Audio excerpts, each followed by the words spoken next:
history.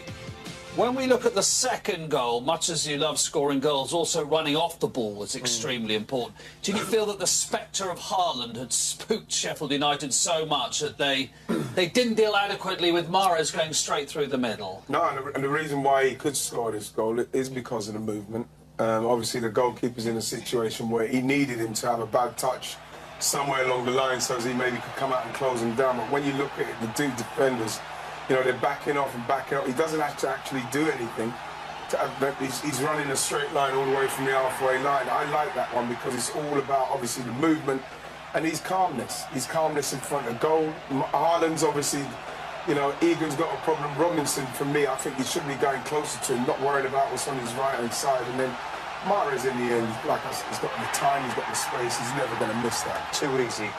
You'd be really disappointed with Robinson and Egan here. Yeah, there's runners, but if he plays it and they score, no problem. But you can't just let him walk through the middle of the post. I mean, not Egan had got there. Robinson's been spun like a top. Egan had got there, took the gamble. He's took the gamble. That he was going to pass it on? Maybe so. But you've got to protect the middle of the goals and make a tackle. And it's almost a form of cheating. You're hoping you get away with it, but these top quality players punish you. So Robinson and Egan would be disappointed. You can't have a player running straight at your goal. You have to protect the middle of the goal. If he passes to Haaland, then he scores, no problem. You can't just let him run that distance and put it in the back of your net. That's the frustrations. You're two down from a penalty and a player running from the centre circle in a dead straight line into your penalty area and scoring without anybody tackling. But I think if you go back even further, where you give the ball away, you can't give the ball away on the halfway line and try and twist and turn out of something, and then it's like a training game where you're just running and you're picking your pass, like Roy says, and Mahrez won't get an easier goal than that.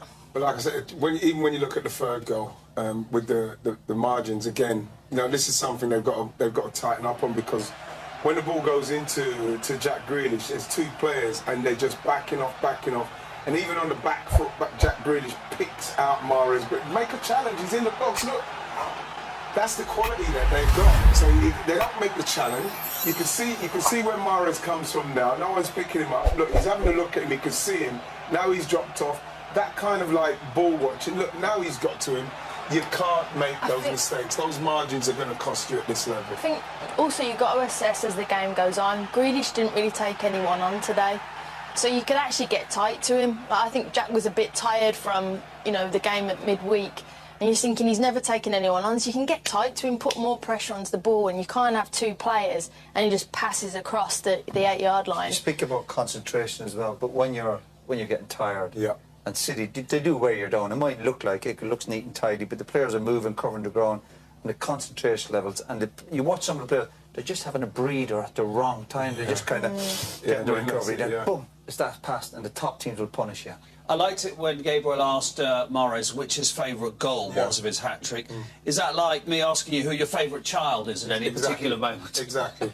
They're all my babies. They're all beautiful. They're all my babies. They're all beautiful. Yeah. I love them. In equal measure. In equal measure, whatever the goals look like. Let's go to the touchline, and one man guaranteed to have a former club in the final today was Michael Brown. Let's hear his post-match thoughts with Laura Woods. Thank you very much. You couldn't really go that booking you like this will be an easy one. Tell me what you thought though. 3-0, was that a fair result? Do you think a fair score? I think it was. I think it took Manchester City some time to break Sheffield United down. As I expected, they were really good out of possession. Sheffield United made it hard to beat. They get that back five in, the protection in front, City circulating it around. But ultimately, when you have that much possession, the creating opportunities, it was always going to happen. I want to show you the penalty again, and particularly the incident that led to the penalty, because it kind of divided the lads in commentary a bit. Where do you stand on this? Right, it was almost a strange one, wasn't it? Bernardo Silva missing it, but he reacts so well when the ball's in any sort of position. Daniel Jefferson doesn't think of anything else other than clearing the ball when you're under that little bit of pressure. Doesn't see Bernardo Silva near him, tries to kick it away. Bernardo Silva reacts, gets over the top of it, and it's at this point here. I mean, I don't think there's any contact when the ball moves away and across the line. I was thinking, had Bernardo Silva been obviously caught, was there enough sort of a touch on him? But there was some contact, and I think after having a look at it, it was a penalty and the correct decision. And it's a nice penalty as well, isn't it? It's a great penalty. I mean, there was a lot of gamesmanship, wasn't there? There was a little bit on the penalty spot, Robinson getting involved, Ilkay Gundogan taking it away. Then the question was going to be, was it going to be Erling Haaland or Riyad Mahrez? And he stepped up well. What you saw from Sheffield United in its first half, especially leading up to that, and the fact that they have got a promotion on the horizon if they win their next game, how prepared do you feel they are for the Premier League with what you saw? I think I think you've got to just take what's in front of you at the moment. For them to be promoted, it'll be a real successful season as we guessed. But then it's where the football club's going to be. Ownership-wise, embargo, there's been a few problems there, and where's it going to be? What sort of him to really improve this side? But they take the positives. The first minute of the game, a wonderful chance for Iliman Ndiaye. He has to score, doesn't he? He has to take that chance. It could have been different, but they can take a lot of heart in their display that they've performed against a wonderful Manchester City side. Well, they've got West Brom next, and Manchester City have got Arsenal.